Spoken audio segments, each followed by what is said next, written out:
Moçambique de hoje, vamos analisar a situação da economia em Cabo Delgado, uma província que tornou-se numa referência mundial devido à descoberta de importantes reservas de gás na bacia de Rovuma e outros recursos descobertos em vários pontos da província. E para analisar essa situação, hoje vamos falar com um jovem, um dos maiores empresários da província, mas que também é um economista. Asif Osman, um dos maiores empresários aqui da província de Cabo Delgado, é que vai nos ajudar a fazer aquilo que é uma análise de uma forma superficial sobre o impacto dos ataques terroristas em Cabo Delgado, mas não só, impacto também sobre outros fenómenos que foram acontecendo na província que também puseram em causa a economia da província. Começamos, Asif. O que é que se pode dizer? Vamos no concreto, primeiro assunto, que é os ataques terroristas em Cabo Delgado. Que impacto concreto teve na economia? Lisidine, eu já tive a oportunidade de falar algumas vezes sobre este assunto, inclusive em órgãos de comunicação social. Não seria expectável que ataques terroristas desta dimensão não tivessem impacto negativo na economia. Obviamente que têm. Mas antes do impacto económico, convém referir o drama humano que se cria com um conflito desta natureza. Estamos a falar de famílias que perderam o seu sustento, estamos a falar de famílias que foram retiradas do seu habitat normal, estão neste momento refugiadas, famílias desmembradas. Portanto, há aqui um drama humano que importa realçar em primeiro lugar, antes sequer de fazer uma análise meramente económica. Agora, no que respeita à economia, é óbvio que os impactos são negativos. Estamos a falar de uma situação que já vem assolando a província praticamente desde 2017. Até admito que haja setores localizados da economia que possam eventualmente estar a prosperar nesta situação. Como sabe, nós temos uma quantidade enorme de refugiados na cidade de Pemba. Existe um movimento de solidariedade enorme, tanto da comunidade internacional como da comunidade local, para suprir as necessidades básicas destes refugiados que estão na cidade de Pemba. É óbvio que à volta disso também se gera alguma atividade económica e é natural que possam haver determinados setores de atividade que possam eventualmente estar-se a beneficiar com esta ajuda humanitária. Por exemplo, agora estamos a falar da Covid. A Covid, quem produz máscaras está a ganhar neste momento. Não quer dizer que essa pessoa seja má, não, apenas posicionou-se para tirar vantagem de uma situação, e eu acho muito bem que isso aconteça, porque isso faz parte do espírito de ser empreendedor. Mas, de uma forma geral, a economia não se pode beneficiar. Mesmo que haja setores localizados a beneficiarem-se, a economia, obviamente, que sai prejudicada. Por mais que nós tentamos reduzir, a dimensão destes ataques terroristas, a mensagem que chega lá fora não é uma mensagem positiva. Portanto, como sabe, o nosso país, para prosperar, precisa bastante de investimento estrangeiro. Neste momento, uma boa parte desse investimento está estagnado, porque as pessoas têm algum receio de virem, inclusive, quando a notícia chega lá fora, não se faz bem a distinção sobre o que é que se está a passar em Pemba, a distinção entre o que se está a passar na cidade de Pemba e o que se está a passar em Mocima da Praia. As pessoas não conseguem ter esta diferença geográfica. Para eles é tudo na província de Cabo Delgado, e toda a província de Cabo Delgado está afetada. Até às vezes todo Moçambique, para quem sabe. É verdade, é verdade. Portanto, do ponto de vista económico, o impacto é negativo. Não vale a pena estar a chover no molhado, estar a repetir, seria redundante estarmos a falar disso. Agora, o que eu acho que é importante analisar é como é que nós podemos sair disto, não é? Mais do que estar a apontar as dificuldades que estamos a viver neste momento, temos que tentar ver o que é que se pode fazer para, no futuro, o país conseguir definitivamente aproveitar o enorme potencial que tem. O país e esta região em particular. Para isso é preciso fazer um enquadramento. Nós estamos a falar dos ataques terroristas, que obviamente têm um grande impacto, mas a província de Cabo Delgado, infelizmente, tem sido fustigada por uma série de outras intempéries, nos últimos anos. Em primeiro lugar, tivemos as atividades de pesquisa e prospecção relacionadas com a indústria de petróleo e gás. Nessa altura, criaram-se expectativas enormes no empresariado da província. E inclusive houve alguma prosperidade nessa fase de pesquisa e prospecção. Mas um pouco à espera do que ia acontecer a seguir, uma série de empresários fizeram investimentos avultadíssimos, não é? Para tentar, no futuro, tirar proveito da atividade relacionada com o petróleo e gás que se anunciava nessa altura. Ora, quando acabaram as atividades de pesquisa e prospecção, a expectativa era que o interregno entre essas atividades e o início da atividade de exploração fosse bastante menor do que acabou por ser. Portanto, a FID levou cerca de 3 ou 4 anos a ser assinada depois de terminada a fase de pesquisa e prospecção.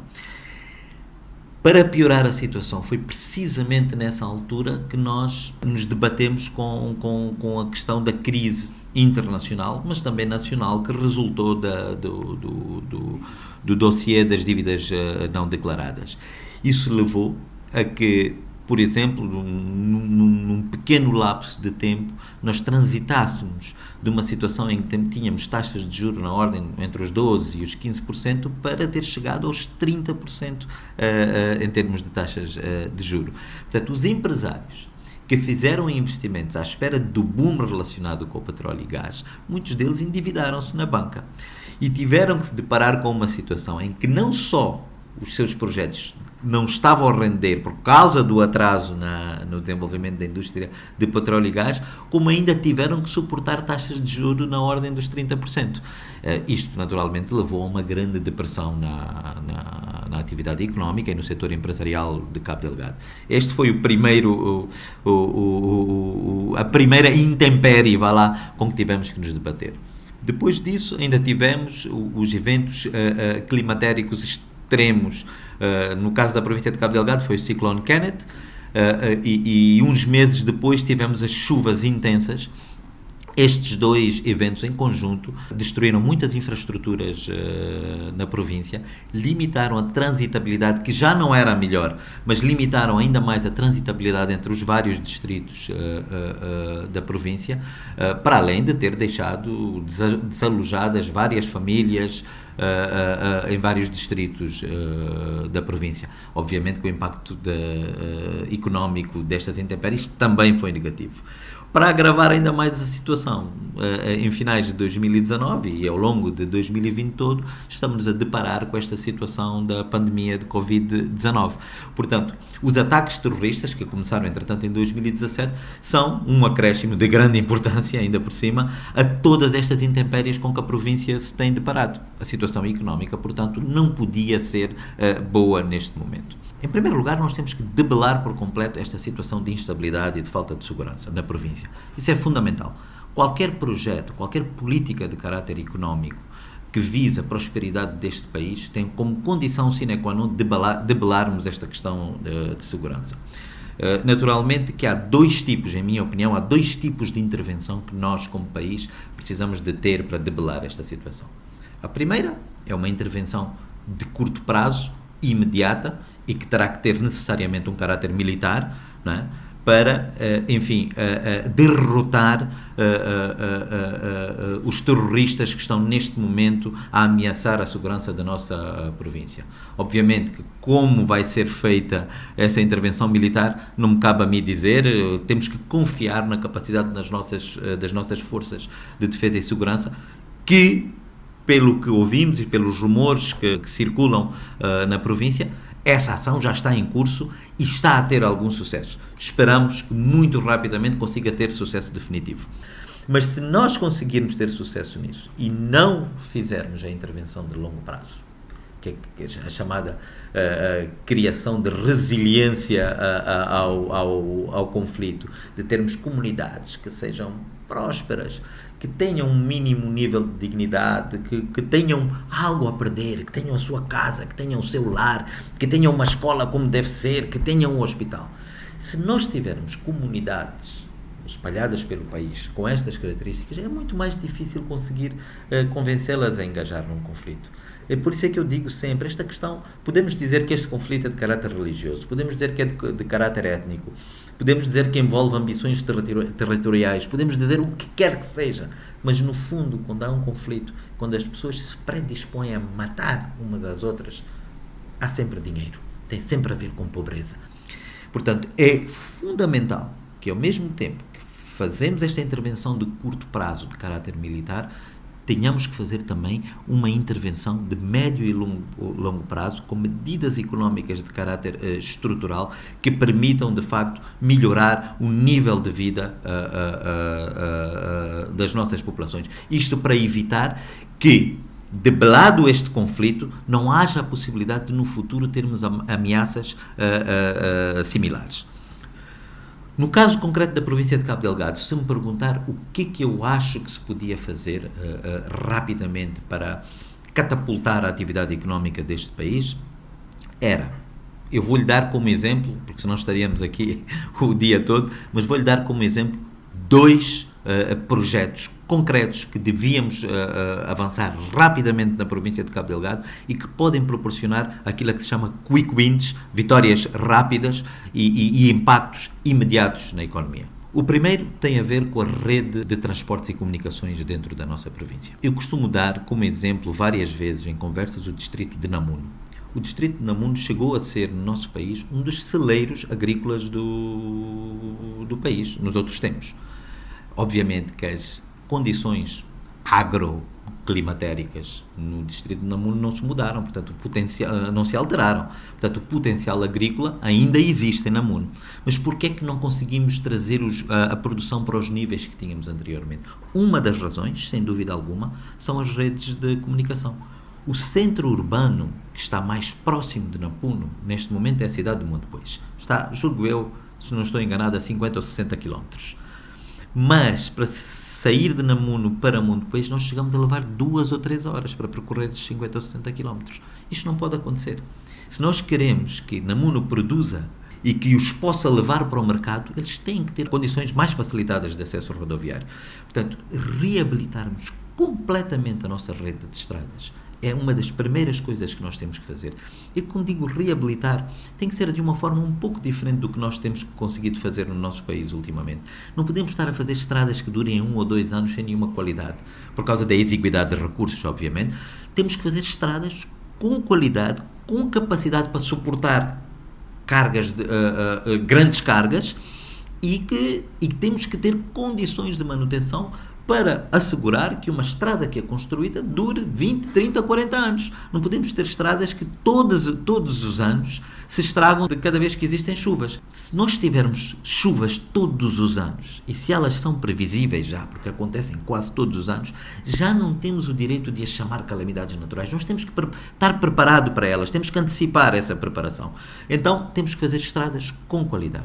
Obviamente que eu tenho que reconhecer que se calhar não conheço bem a rede rodoviária da nossa província, mas não me parece que sejam mais do que 800 a 1000 quilómetros. E quando digo 800 a 1000 quilómetros, refiro-me não só às estradas atualmente existentes, como a construção de novas estradas. Por exemplo, esta estrada de Metuge para Kisanga, ou esta estrada para Mecufi, e inclusive a ligação Mecufi-Nacala. Tudo isto aqui estaria incluído neste projeto. Estamos a falar entre 800 a 1000 quilómetros, o que daria um investimento de cerca de 800 milhões de dólares. Onde é que vamos buscar os 800 milhões de dólares? Esta é a pergunta.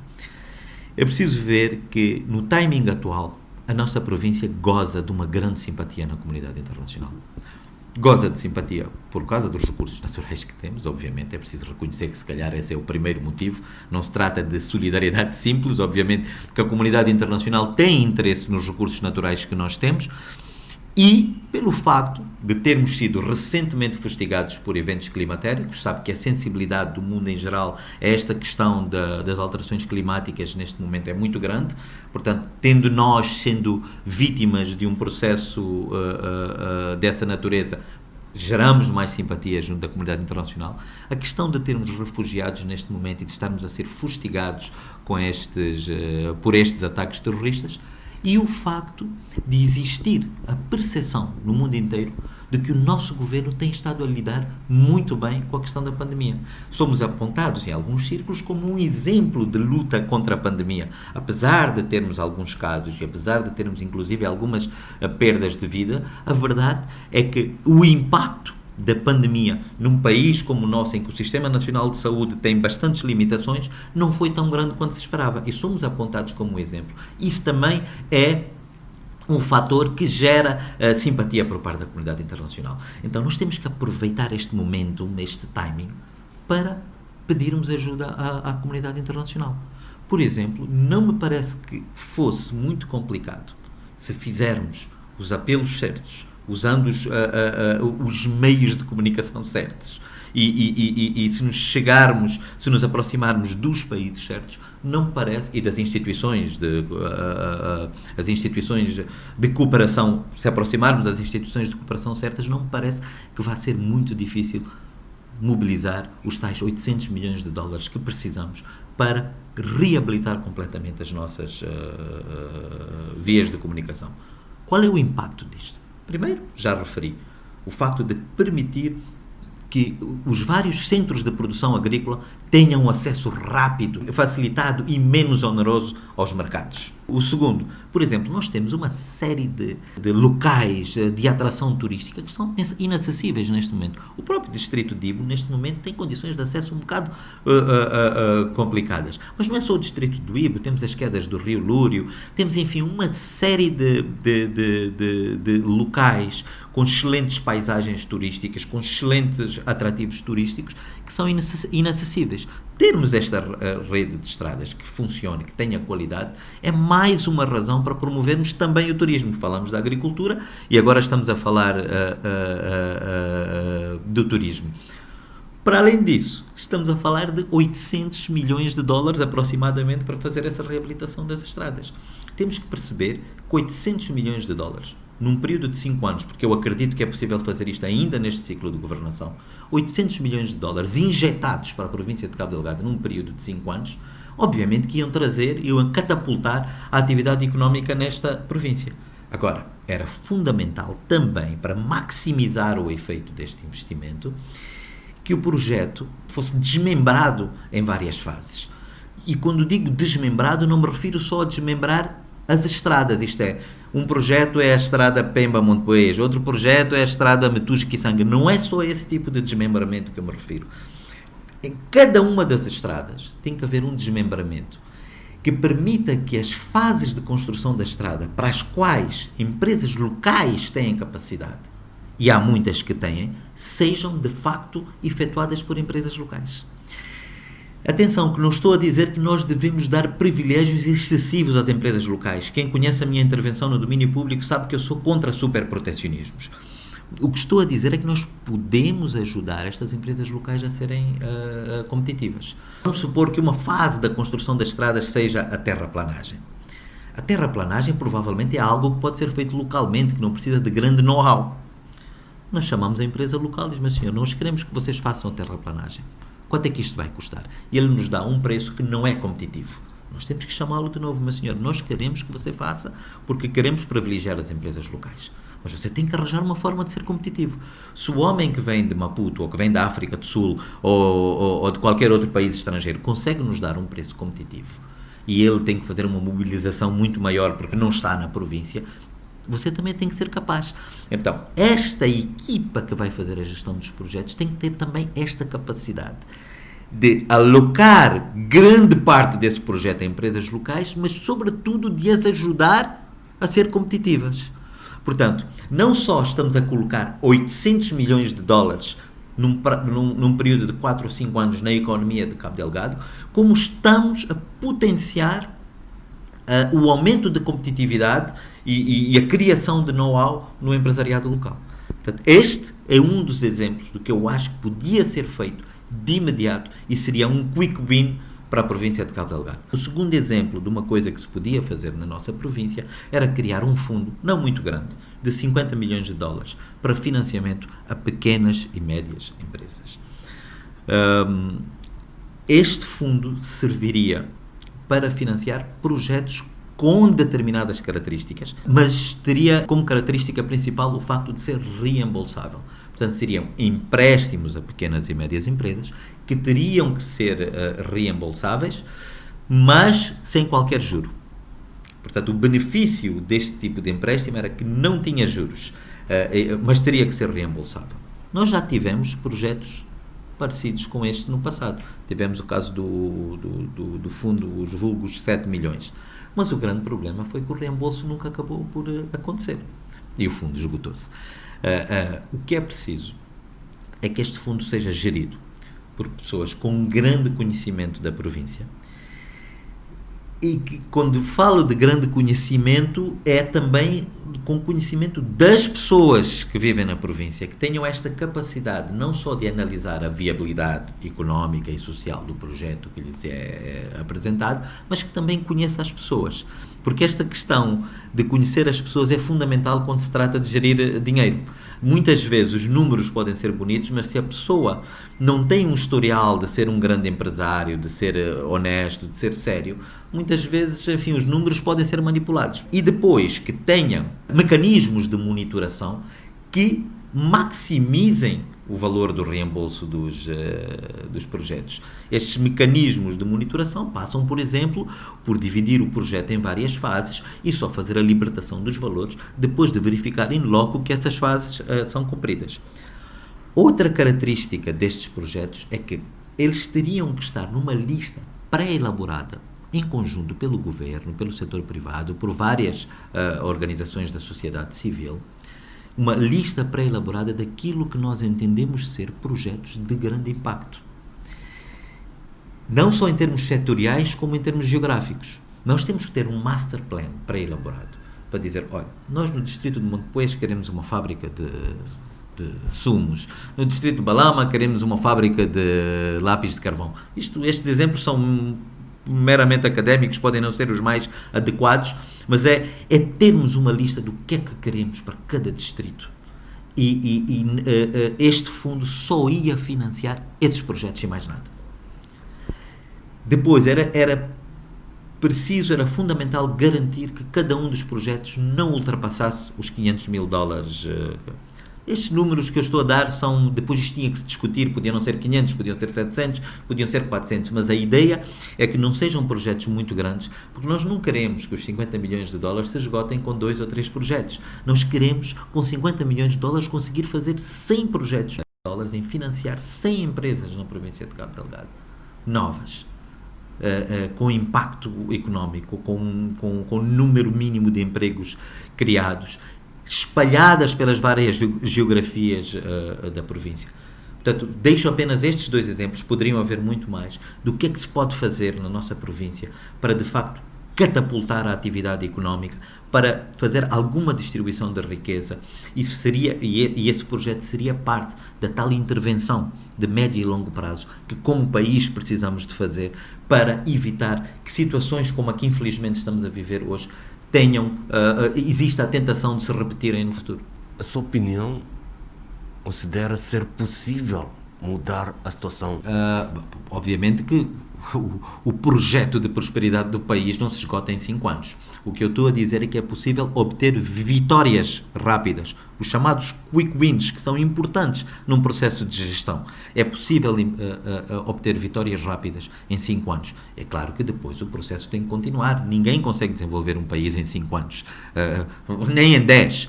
Mas estas vitórias rápidas vão criar o elan que é necessário, a confiança que é necessário da população, do governo, do setor empresarial, para engajarmos num processo de longo prazo de desenvolvimento e prosperidade.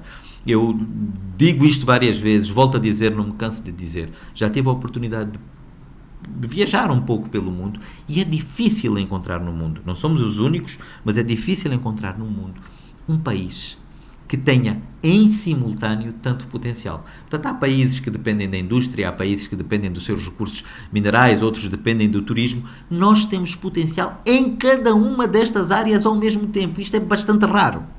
Portanto, chegou a altura de começarmos a trabalhar para tirar proveito disto. Portanto, é necessário que tenhamos paz, que tenhamos estabilidade e que a esses fatores possamos associar a nossa competência como povo, a nossa competência como governo, para finalmente começarmos a desfrutar da prosperidade económica que o país merece.